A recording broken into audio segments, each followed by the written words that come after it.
Welcome to the Mount Washington Valley Spirit Podcast.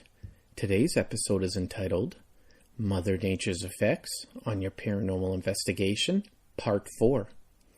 This is the fourth installment of a four-part series on Mother Nature's effects on your paranormal investigation.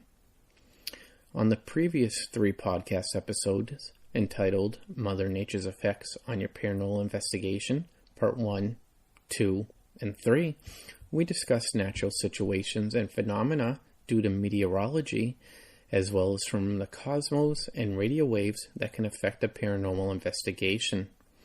Today we will discuss other various phenomena that are naturally occurring that can influence a paranormal investigation. Some of this material may have been in a previous podcast that I have produced in the past.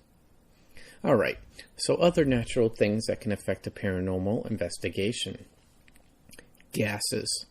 There are a bunch of gases on our planet that we interact with always, frequently, occasionally, and rarely. It is important to understand how these gases can affect a human being and how it can alter your perception. Some of these gases include oxygen, nitrogen, methane, carbon dioxide, carbon monoxide, etc. Our bodies are accustomed to a certain ratio of nitrogen to oxygen, and an alteration in that can cause all kinds of issues with your physiology and mental status. Introduction of other gases can cause quite a few symptoms, including physical illness or change of mental status.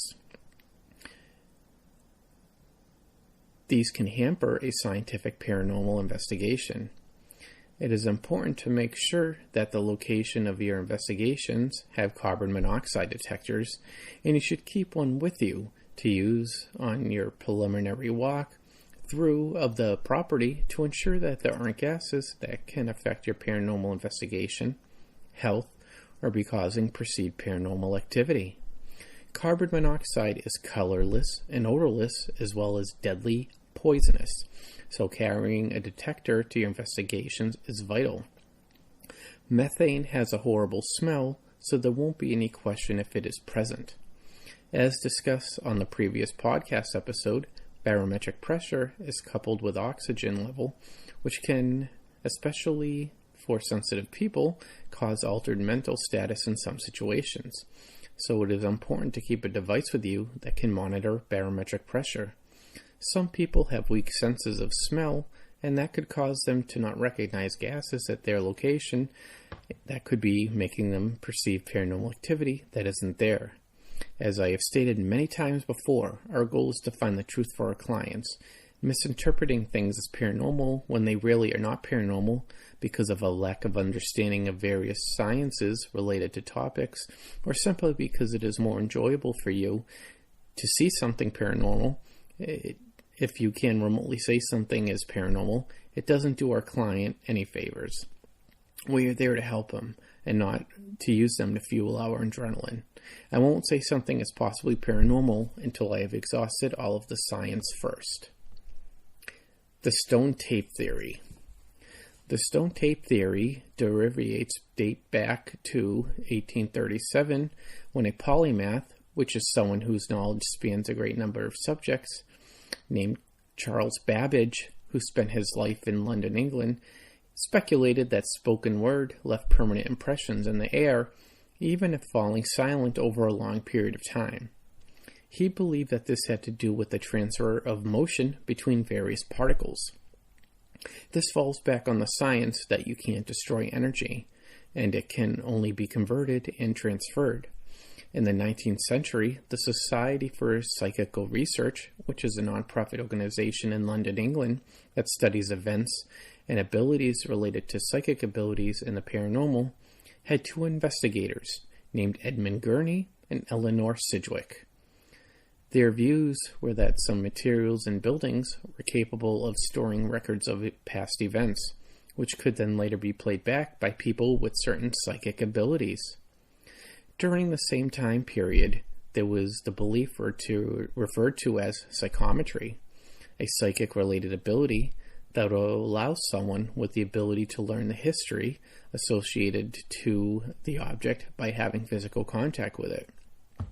In 1940, Henry Haberly Price, the president of the Society of Psychical Research, would speak of a phenomenon he referred to as psychic ether, which would act as a medium between a physical and spiritual reality. He believed that psychic ether would empower objects to carry traces of past experiences and emotions. In 1961, a book was published named Ghost and Ghoul by an archaeologist named Thomas Charles Lethbridge, who claimed that past events can be stored in objects thanks to fields of energy that he believed to surround streams, forests, or mountains.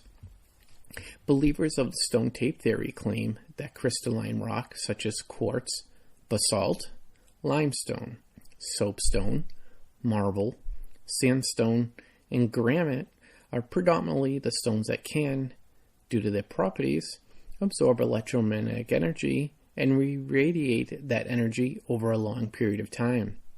This is believed by some to cause a phenomenon that acts synonymously like a tape recorder that replays the same song time and time again until the tape wears out.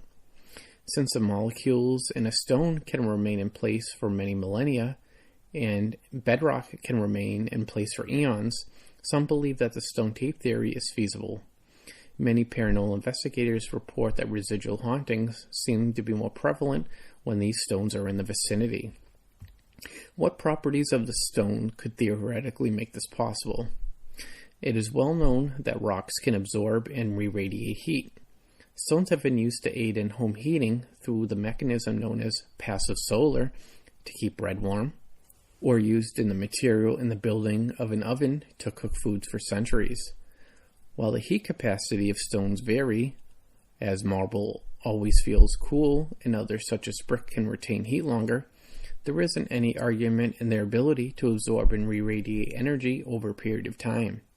Heat is something that requires a constant source to maintain a level of temperature and can bleed away quickly. Heat falls into the infrared section of the electromagnetic spectrum. It is known that stone can absorb radioactive energy from nuclear bombs and re-radiate the energy over many decades. With the same science principle, it is believed that the stones mentioned earlier can absorb energy from living beings and slowly bleed over a long period of time. Our nervous systems are large antennas that pick up and radiate electromagnetic energy.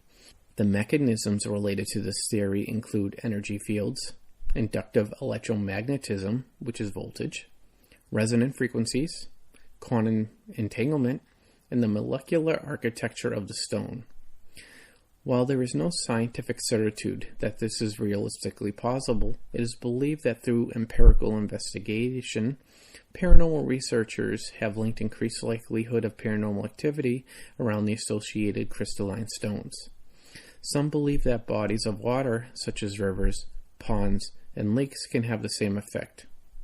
However, water, especially in a moving body of water, is in a constant state of motion at the molecular level and is frequently changing due to the evaporation and condensation. While I can, to some extent, understand and be open-minded about the stone tape theory as it has some science backing it up, I don't see how water, being that it is constantly in movement molecularly, could have the same effect as the stone tape theory suggests, unless said water contained copious amounts of the stones discussed earlier on. I would love to see more scientific study on how stones have the ability to absorb and re-radiate energy that emanates from humans and animals. This 4-part podcast series on natural phenomena that can influence a paranormal investigation is now complete. Please visit us online at www.mwvspirit.com, where you can find our social media sites and blog. Thank you for listening to the Mount Washington Valley Spirit Podcast, where we don't like to be normal, we like to be paranormal.